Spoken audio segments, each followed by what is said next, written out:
guys, good morning and welcome back to What the Heck Do You Do, a weekly podcast highlighting business owners doing unique and unusual things. We come to you live from BD Local every Thursday at 9:30 a.m. This week's sponsors are Olive Solutions and Rich Rhodes with New York Life. And if you're interested in becoming a weekly sponsor or you'd like to come on the show, you can email me at rich.rhodes@gmail.com and we will get you booked. I'm super excited to introduce my guest this week. This is Deborah Olive with Olive Solutions. How are you? I'm doing awesome. How are you doing, Rich? I'm doing well. I'm so glad you're here. I'm really delighted to be here, and thanks for having me on your show. And I'm really pleased that we've got something like BD Local that can lift up local businesses, and that you jumped in and you're part of it. So, thanks for having me. Absolutely, I agree. Yeah, this has been a fun platform to get business owners out there and let the world know what they're up to. So that's why you're here today. So I'm super excited to dive in and learn more about what you do and how you go about it. So why don't you start off and tell us what the heck do you do? So I'm a business and leadership coach, and what I do is I work with pretty much small and medium-sized business owners to align their business strategy with their people strategy so that their business can thrive, so they can get the kind of results that they're looking for. Awesome. I think we can all use a little help from time to time, especially if you're a small business. There's a lot less resources than if you're in a large organization. So how long have you been doing that, and how'd you get into it? So there's two answers to how long I've been doing this. So I've been coaching for a couple decades, actually, just as part of the work that I've been doing until I had my own business. And then in May of 2014, I decided that I would have my own coaching business. And so it's been about 5.5 years that I've been doing this full time for small and medium-sized business owners, entrepreneurs, solopreneurs. Okay. Yeah. And based predominantly in the South Sound area of this area, or have you been elsewhere? So I've lived in other places. One of the great things about coaching is that coaching can be done on the phone or by Zoom. We've got so much technology, it's just amazing. So at one time, actually, I was living in Raleigh, North Carolina, believe it or not. Okay. And I had clients across 12 time zones. So I had a client in Hawaii and I had a client in Sweden at the same time. So you can do that when you're working over the phone. Awesome. But as I've worked more and more with small business owners, I get myself inside their business. And then obviously being local is a lot more efficient. Okay. And so pretty much here in the South Sound right now, though I do have clients up north. I mean, Seattle's a good opportunity. Very cool. Okay, so you talked about business solutions and people solutions. Maybe dive into each of those individually and help us understand better what you're looking for and how you're diving in to help. Yeah, so most business owners will come to me when there's a problem, right? And it can be a small problem. Usually it's a problem they've worked on for a while. One of the things I love about business owners, we're problem solvers. Mm-hmm. So one of the challenges with my work, quite frankly, is my clients are problem solvers. So they think they can solve it on their own, and a lot of them can't, quite frankly. Mm-hmm. However, it can take longer. It can cost more money. It can go in circles. So what I can do is really help somebody pinpoint what is it that needs to be done and then go after it. Okay. So if you think about incandescent light, it's like spread out all over the place. Mm-hmm. What I like to do is sit down with a client and find out what the problem is and laser in on it. So it's not that I have all the answers, I have great systems. Okay. So I start with a simple question, where are you now? Mm-hmm. And then they'll tell me about the issues they've got, right? Sure. So, and a lot of times they're really proud of their business and should be Mm-hmm. because of what they've done. So here's an example. So a couple of years ago, I sat down with a man who was excited about his business growing. So he started his business in his garage about 20 years ago. And he grew it into a warehouse with about 16 employees. Okay. His expertise is sales, connecting with people, making things happen. So he's on the West Coast with his product, and he ended up connecting with another man who's got manufacturing outside of the United States. Okay. And they decide they're going to work together. Mm-hmm. So now he's got the opportunity to expand his line of products, have somebody who's a partner manufacturing, which reduces his costs, Okay. and also open his market to the entire United States, but into the world. Okay. So he needs to hire people. So he's got a great opportunity, which a lot of my clients do, Mm-hmm. and he's got a problem because he says, we hire people, they don't stay. I need to know how to read people. I need to make sure that more of the people I hire stick. Mm-hmm. And I don't have time to do all of this. I mean, he's just juggling everything, right? Sure. I don't have time to do all of this. Okay. So he's given me where he is now, what he wants to do, though we're going to clarify that as we talk. Mm-hmm. But basically, he's got a people problem. Sure. How does he align the people with the business growth opportunity? And how does he hire those people when he pretty much doesn't have an HR Right. function inside Okay. of his company? Okay. So we did a couple of assessments. One of the tools that I've got in my toolkit is the predictive index, which is a profiling tool. So it brings science to how do we identify who the best people are. Now, in order to do that, we need a clear understanding of what the position is, and then we can pretty much scientifically find people that fit that so that the interview process is streamlined, the onboarding process is streamlined, and then we've also got to take a look at inside of his company who might be the one to actually do that. So I can provide a tool, train his people, and support the process. So 2 Okay. years later, he's got a bigger warehouse. He's doubled his sales force, and he's doubled his employee numbers. Uh-huh. He's expanded his sales force, and he's now in the Midwest, the East Coast, Alaska, the West Coast. 2 years. It's pretty sweet. Okay. So I'm curious, what was the root cause for why people were leaving then? Did you ever get to the bottom of it? It's something that happens in a lot of businesses, actually. It's, we need somebody, let's get a body in that position. Mm-hmm. And so they ask somebody who's on good behavior on the day of their interview. They say the stuff that the person wants to hear. Gotcha. And they're like, okay, we're going to hire them, get them in there, get them started. And so there's just not the time to make sure, did we get the right person? Do we have the right fit? Okay, so the flaw is just not getting the right people versus maybe some other businesses, they get the right people and something's wrong in their organization that makes them leave. But in this case, they just weren't getting the right person. Okay. And then there's a whole onboarding process. I mean, this could be a whole show right here, right? But there's a whole onboarding process. So you're pretty open and, Mm-hmm. conversational and that sort of thing. I don't know what it would be like for you to be in a back office all the time and not be talking to people. Right.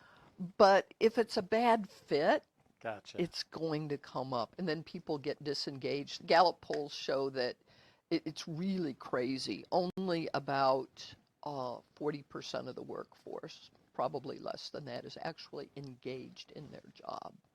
Yeah. The rest of them are showing up to get a paycheck. Right. And as small business owners, we can't have people like that on our team.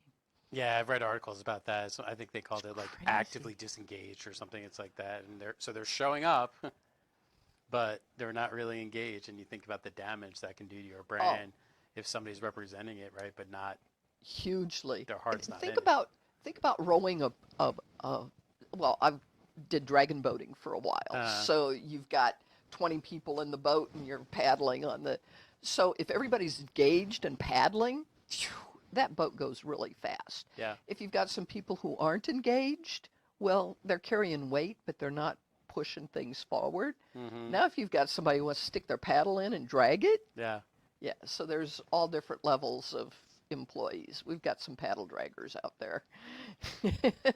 It's a funny analogy because I did dragon boat racing one time, and most of the men were in the back and most of the women were in the front, and the women were expected to do the count, and the men in the back had trouble hearing them, so we started our own count. Oh, And there you go. needless to say, we came in last because the women in front were rowing at one cadence, the men in the back were rowing at another, and for some reason we just couldn't seem to go faster. There you Weird, go. right? There you So, go. That's the analogy. okay, so that's cool. So that predictive index you discussed, is that, so then that's customizable to any industry and any Absolutely. company? Okay, Yeah, and it can work. It can work for a company that's got 5 or 10 people, and it can work well for a company that's got 50,000 people because it's computerized. And okay, that's another story, but it gets pretty exciting when you get the right people in the right seats.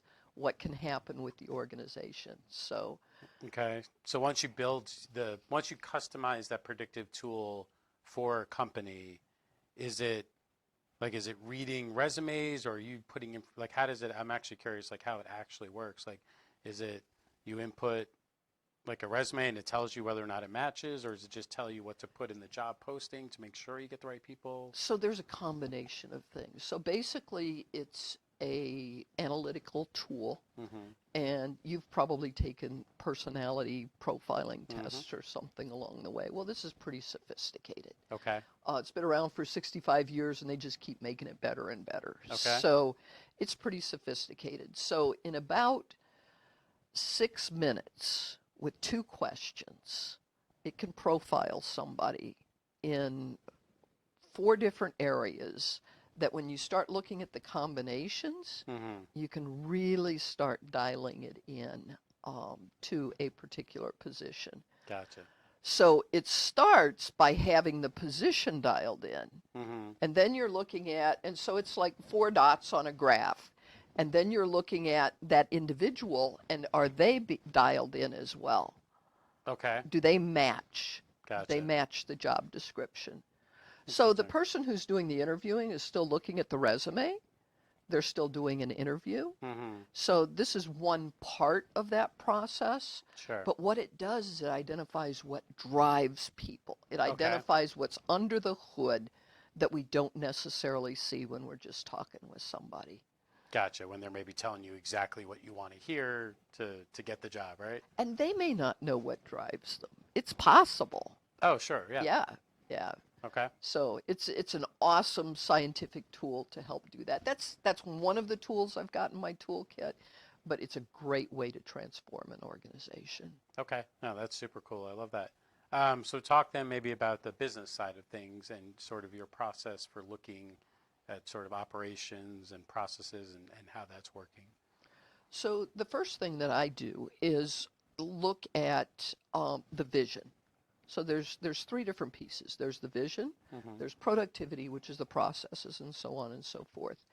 And then there's leadership. How do we work with the people? Okay. So in the beginning, with looking at the vision, what kind of business is it? What are your goals for the business?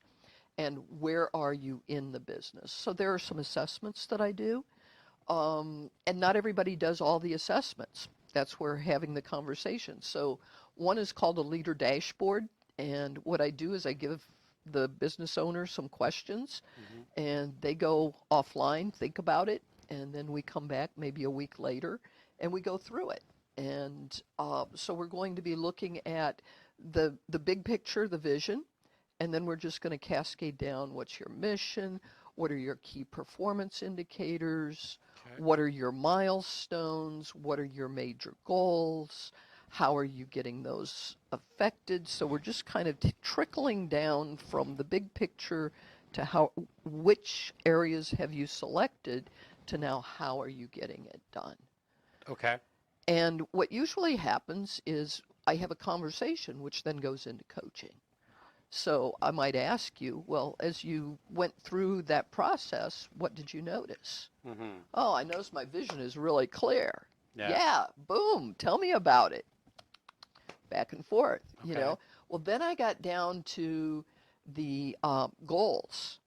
And, I've got 18 goals. Yeah. And we just haven't been able to get those done. Boom, I've got a spot to talk because Sure. 18 goals is too many. So then we have a conversation around that, get that focused. So what I want to do is make sure that we've got growth opportunities connected with what the strategies are. And so I work more with the business strategy and the thinking at that level Okay. than I do really getting down into operations or the business sheet. And one of the reasons that I have, you may have noticed, I've been talking about Deborah Olive coaching for about 5 years. Uh-huh. And now I'm in the process, and today we're talking about Olive Solutions. This gives me an opportunity to bring other partners in. Gotcha. And I'll also refer, if there's a um, uh, an accounting kind of area, I'm going to refer to an accountant. Gotcha. I can look big picture at a sheet, Okay. at a P&L, but if we need to drill down, I'm going to bring somebody else in. Okay. And the same thing with systems, really. There are things that I can see with systems, oftentimes because I'm a different set of eyes. I'm walking in. Sure. I haven't been there every day seeing the same thing over and over, and can ask some questions and maybe guide things in another direction. Okay. But if it really needs somebody to roll up their sleeves and get in there, I bring somebody else in. So Okay. I'm at the strategy piece on the business side. Are we doing the right goals? Gotcha. Okay. So helping the business leader make sure their priorities are in order, their goals are in order, their strategies in order, and then once that's all aligned, if you identify a tactical problem, Exactly. a broken process or something like that, then that's where you bring in other I'd folks. bring somebody Gotcha. else in. But on the people side, that's where I just love to jump in with both feet, get to know who the people are in the organization. Typically, I work with the leaders. I do some team training Okay. and some leadership training. One of the things that happens is that, especially in our small and medium-sized businesses, is somebody will have an employee for 2 or 3 years, Mm-hmm. and they're a rock star. Okay. So they're like, okay, let's promote you. You've been here for a long time. You deserve it. I'll give you some more money. You're going to have some more responsibilities. They're like, oh, yeah, that's me. Mm. And they step up, and everybody feels good for a little while. Sure. But what's actually happened is you've brought somebody into a spot to manage or lead with no training to manage or lead. Yeah. They're great at the technical level. They're great at getting stuff out. They can show somebody else how to do it. Yeah. They don't really know how to lead. Sure. And I love helping people shift from a manager mindset to a leader mindset. Yeah. And those are the people who, sometimes they're the people who love to do it. Sometimes people just love to do their thing, and now they've been pulled off of it, and they've got people that they have to bother with, so Completely different game, right? it's a different game. Yeah, no, it's funny. So I worked for a large insurance company prior to New York Life, and yeah, it was almost like if you were good at your job, that was immediately the conversation is like, have you thought about leadership? And in some cases that does make sense, but in some cases it's like, no, you're a really good analyst. Like, go be a great analyst and keep doing it. And there's a reason why the top analyst pay matches, like the mid-level leadership pay, because those are two very different things that are both equally important. And so that's interesting. But yeah, so having gotten into leadership at State Farm, yeah, I mean, just the amount of resources that large organizations have is incredible. Mm-hmm. And so when I see a small business, I see how critical somebody like you is, because those smaller organizations don't have multiple sessions and multiple trainings and multiple locations, and the big companies can bring in the leaders or bring in the leaders in the learning and coaching industry to make the best leaders possible. And your one-man shop, your 10-man shop, your 15-man shop, they have to, I think a lot of them don't even know that it's missing. They don't. And that's the piece that, like my guy who I shared with you, his company is growing, like from 16 to 35, and he's still bringing on new people. He's such a in the trenches person himself. That's part of my job, is helping him realize that his job is to train his people. Right. Yeah, Your job is to motivate your people so they want to show up and do a great job and exactly. let them do their thing. Because he's so good Yeah. in the trenches, Yeah. But yeah, so there's a lot of that, and just to be clear, the businesses. So you and I are part of Ignite You, and that's the size that a number of those businesses are. Mm-hmm. One of the things that's been happening for me in growing my business is to get into larger size businesses. Yeah. So, I'm working with a business right now that's 150 people, Okay. and they're a people business. They put nurses in people's homes. Okay. So basically, they've got all the business they can do right now. The more nurses they hire, the more business they can hire. They're a people business. They've got to hire the right nurses, Sure. and they need to have leadership support to work with that, because pretty much everybody's been hands-on. Okay. So in an organization like that, we can set up a leadership training that might last for a year. I might go in once a month Okay. and work with a team together, and then the individual coaching might be pretty quick, touching in when there's a question, that the team can't do themselves. Okay. And so instead of hiring a coach for each individual person, we're doing it together. Classroom And style it's and much more cost effective for the client. gotcha. And it works well for me as well. Okay. And then I'm working with the whole system. I'm Sure. working with all the people that are in leadership. Okay. So Do you have a particular leadership philosophy that you kind of prescribe across the board, or do you have like many tools in your toolkit and you're kind of picking based on the industry and that type of thing? I've got a lot of tools in my toolkit. Okay. So I think that and there are different perspectives for leadership. Mm-hmm. So there's the visionary leader. That's the person who needs to motivate everybody. Mm-hmm. There's the leader who coaches, who stands side by side, Mm-hmm. And then there are multiple kinds of leadership in between, like 6 different areas of leadership. What I teach people is to find your own style, Mm-hmm. but to realize one style doesn't fit all situations, and find out where a person can shift. Gotcha. So for me, my style was visionary leadership for years and years. Mm-hmm. And shifting to a coaching style has really been powerful, because that gets down to what needs to be done today. And it's a side by side. It's not a telling style.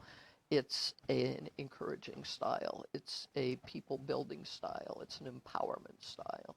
Yeah, I love that. I know that's probably from my perspective, that's probably the biggest thing is managers just tell people what to do, and coaches actually build skills and teach them how to be the best that they can be. And so that directing versus coaching to me is sort of the biggest difference between It's huge. an organization that's going to thrive and grow and make people want to show up every day and make people feel like they're just showing up to get beat down every day. And then those are the people that are just ultimately, your best ones are going to leave because they can, and Right. right. And then you're left with the people that they don't want to be there either, but they're just not, they don't look good enough on paper to go. And so now you're stuck with, your least people. So no, that's awesome. I love it. Yeah. Talk a little bit about sort of your initial assessment and what you do to figure out, is there even opportunity here? Or, when somebody comes to you and says, hey, I think I need your help, how do you go about figuring out whether or not there is opportunity So there? the very first thing I do is probably have coffee with that person, or if they're not in person, a conversation over the phone. So it's a strategy session. Mm-hmm. And what I'm interested in is understanding, where are you now? Where do you want to be? How do you see the problem? Mm-hmm. And the thing that I'm looking for in that initial assessment, and the client's looking for something a little bit different, but the thing that I'm looking for in that initial assessment is enough of a gap between where they are and where they want to be, that there's motivation to do the work in between. Okay. And that it can seriously get some difference Mm-hmm. in their business. So when that gap is there, then I'll also ask, I want to get to know them as a person and as a business owner. And then I'm curious, what have you tried already? Okay. Because you're pretty sharp. You're a problem solver. You're Mm-hmm. running a business. So what have you tried already? And they'll let me know what they've tried already. Okay. And that gets me to a space where I can say, what's the next step? And the next step is often an assessment. Though with the man I told you about who's growing his business, it was clear. We just needed to go into the people side of things, do predictive index, and help him out in that direction. Okay. But frequently, it's having an assessment. So I've actually got a tool that is a strategy assessment that happens in 3 different phases. There's the initial phase, Okay. and then I have that person do a profile Mm-hmm. for their own personality. I have them do what I call the leader dashboard, which we talked about a little bit earlier. Mm-hmm. So then I want to see how their profile lines up with their strategy. Okay. Is it a good match? And that's the conversation that I'll have with them. And then we'll take a look at what's your strategy from here. So they've already been looking at some things. A lot of times there's awareness that happens in that part of the assessment. And from that space, we can clearly define what is it that you want to accomplish. Mm-hmm. And I can take a look at, based on my experience and other people that I've worked with that may be in a similar situation, about how long that might take Okay. or what a path might be like. Gotcha. So typically I'm working with people for, an assessment like that's going to be 3 sessions. Mm-hmm. But once we start working, 6 months to a year, Okay. depending on the size problem that we're working on. It can go beyond that, but in 6 months we should be able to make a difference, or in a year, depending. And here's what I want to do with that potential client is take a look and see what would the impact of our work be in your business, so that actually we've got a clear goal on the outside. And what I'm looking for is, can we project a 3-time return on investment for that business owner? Because if we can't, it's not a good use of our time. Gotcha. And my client may not be thinking that way. Right. So for every $1,000 that my client gives me, I want to be able to see a $3,000 return Gotcha. before I take that business. And that's just a floor to start the engagement, right? Yeah. You're expecting monthly revenue to go up forever if they implement everything successfully. Because we're solving a problem at base Mm-hmm. issue, and once that's there, the whole boat rises. Right. Rising tide raises the boat. So that's Gotcha. what I'm looking for. Gotcha. So some low-hanging fruit, some sort of opportunity, something that tells you that at a minimum we can get you at least 3x. And it may or may not be low-hanging fruit. In Mhm. some cases it might be 6 months before the return is there. Okay, but it's there. But it's there. Okay. At the outset, we're looking at it's there. So one more story. We might have time for this. Sure. We're both in Ignite we U. go over time all the time. Don't worry about it. We're both in Ignite U. And so sitting at a table with 8 or 9 business owners, there was another coach at the table. And she asked, how many of you have worked with a coach? What a brilliant question. I never thought to ask that. 6 people raised their hand, Yeah. right? Which is actually surprising that the vast majority. I would have guessed lower, but Blown away. Maybe it was just that table. sure. But then she asked, how many of you got great results? Nobody raised their hand. Oh, it's horrible. Yeah. Coach. But, what it shows is there are many, many different styles of coaching. One of the things that I do from the outset is set clear results that we're going for. Mm-hmm. And this idea of 3 times ROI as a minimum, we get results. Right. We just do, and it's a particular style. So there's a lot of misconceptions in coaching, because it's kind of gotten to be, oh yeah, I coach my people. Mm-hmm. But they haven't been trained as a coach. Sure. They don't have the tools of a coach. Right. So sometimes somebody will hire somebody simply because they call themselves a coach. Mm-hmm. I'm a trained professional coach. I've been doing this. I've seen a few things. I've had my own business. I came out of corporate America, seen a few things. Right. So it's the wild, wild west when it comes to coaching. Yeah. And if anybody wants to know great questions to ask to identify who's a good coach for you, I can offer that. And it doesn't mean that I'm going to necessarily be their coach. Right. My best clients are people who have some gas in their tank, you know. They've got a goal that they're going for and they're interested in getting there. So I love that. It's one of the reasons I do what I do, Yeah. because I love dreams, you know. That part of me is American through and through, you know. It's the Yeah. great dream. It's the place where we can, you know, Yeah. have an idea and make it happen. Yeah. And that's obviously very important, right? You have to have the motivation as the business leader to want to succeed, right? Mm-hmm. You can't just go sit in the lobby of the gym and expect the trainer to work out instead, and then all of a sudden you're big and buff, right?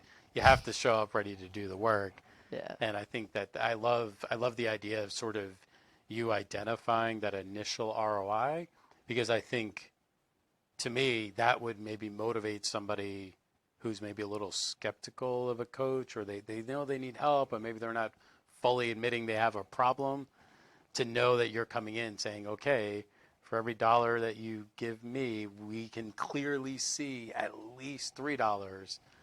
To me, that would make somebody say, okay, I'm in. And whether you make a $1,000 plan or a $10,000 plan, you know, okay, there's a target in mind, and the person I'm working with sees it, and they see that potential in me. I love that sort of offer or plan or strategy up front. I think that that's definitely a differentiating factor versus, like you said, the folks that come along, say they're a coach, you hand them a bunch of money, and like you said, wild, wild west, whether or not something happens as a result. So that's super cool. Mm-hmm. Well, thank you. Yeah, no, I love it. So real quick, I know we've had it going in the scroll, but if you want to let people know the best way to kind of kick off that conversation or what that initial process looks like, if they're interested in learning more. You That'd be bet. great. So the first step truly is a strategy session, and they can reach me by phone, which has been in the scroll, 253-209-2528, or they can reach me at info@deboraholive.com. Deborah's not an easy name to spell. There's a lot of different ways to do it. DEBORAH olive.com. And just shoot that off. And, you know, a strategy session's got a value because it's a coaching session. The value's $250. And for the first 5 off of this that would say they got it from BD Local, it's complimentary. I'd love to sit down with them, talk that through. If they decide to do an assessment, I'll use that $250 and knock that off of the value of like a strategy assessment. So I want to make it easy for people to get in, have that conversation, and find out whether or not, you know, we can have your business thrive. It's the dawn of a new decade. Oh my gosh, you know, what's going to happen in 2020? Perfect timing. Awesome. Well, thank you so much, Deborah. I appreciate it. And thank you guys, as always, for tuning in. Next week, we'll hear from Cami Brechto. Super excited. She has actually a couple of different businesses going on, so I'm excited to dive in with her. But I hope you guys have a great rest of your week and keep chasing your dreams.